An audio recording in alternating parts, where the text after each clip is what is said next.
जब भी जीवन में भ्रम बढ़ता है, जब मन भय, चिंता, सफलता और मोह के जाल में उलझ जाता है,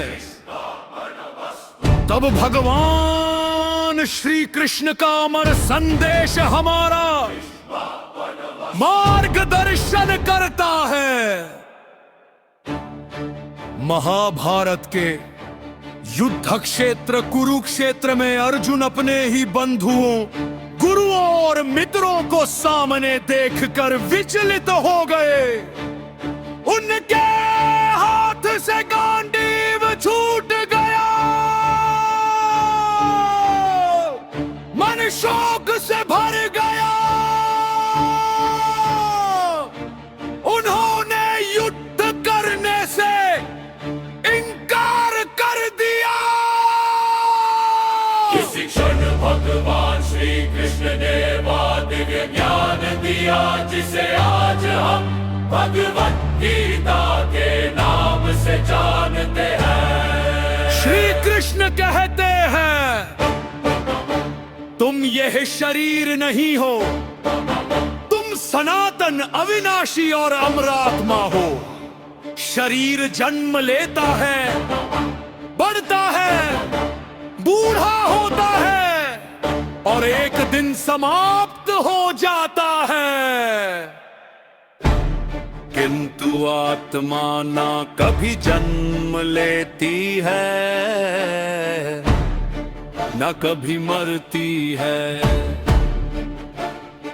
जिस प्रकार मनुष्य पुराने वस्त्र त्याग कर नए वस्त्र धारण करता है,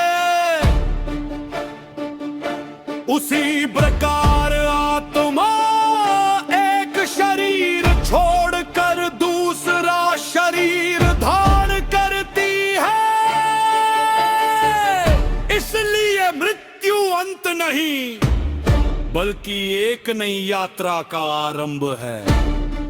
इसके बाद श्री कृष्ण कर्म का महान सिद्धांत बताते हैं। मनुष्य का अधिकार केवल कर्म करने पर है, फल पर नहीं। यदि हम केवल परिणाम की चिंता करेंगे तो भय उत्पन्न होगा। यदि हम केवल सफलता की इच्छा करेंगे तो निराशा जन्म लेगी। लेकिन यदि हम अपने प्रत्येक कर्म को ईश्वर को समर्पित कर दें तो वही कर्म योग बन जाता है।